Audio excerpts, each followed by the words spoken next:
கீழே உள்ளன. அவன் புலியடி சந்தியை கடந்த பின் வேம்படி சந்தியை கடந்தான். ஆலடி சந்தியை கடப்பதற்கு முன்பு இலிப்பியடி சந்தியை கடந்தான்.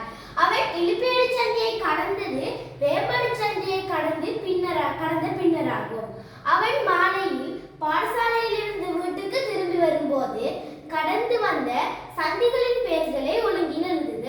இப்ப இந்த மாணவர் வந்துட்டு காலையில வீட்டுல இருந்து பாடசாலைக்கு செல்லும் போது இந்த தரப்பட்ட சந்திகளை கடந்திருக்கிறாராம். இப்ப கேட்டுட்டாங்க, அவர் மாலையில பாடசாலையில இருந்து வீட்டை வரக்குள்ள எந்தெந்த சந்திகளை கடந்திருப்பாருன்னு கேட்டுட்டாங்க.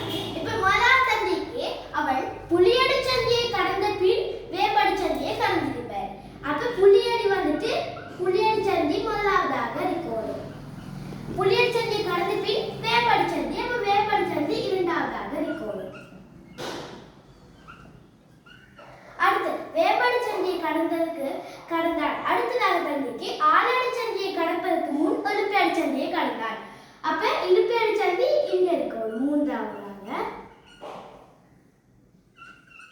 அதுக்கு பிறகுதான் அவர் வந்துட்டு ஆலடியை கடக்குது.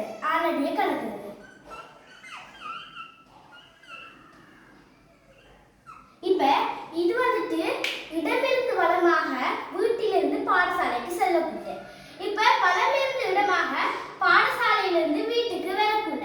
இப்ப வலமிருந்து இடமாக பார்க்கக்குள்ள முதலாவதாக ஆலடி சந்தியை கடந்திருப்பது. அதாவது பாடசாலை மாலையில பாடசாலையிலிருந்து வீட்டுக்கு வரக்கூட. இரண்டாவதாக இலுப்பியடி சந்தியை கடந்திருப்பாரு. மூன்றாவதாக வேம்படி சந்தியை கடந்திருப்பாரு.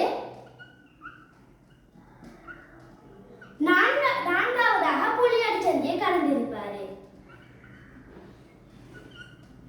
இப்ப இந்த கேட்டிருக்காங்க, அவர் மாலையில பாடசாலையில இருந்து வீட்டுக்கு திரும்பி வரும்போது கடந்து வந்த சந்திகளின் பெயர்களை ஒழுங்கில் எழுதுக. அப்ப முதலாவதா ஆலடி சந்தியை கடந்திருப்பாரு, இரண்டாவதா இலுப்பியடி சந்தியை கடந்திருப்பாரு, மூன்றாவதா வேம்படி சந்தியை கடந்திருப்பாரு, நான்காவதா புலியடி சந்தியை கடந்திருப்பாரு.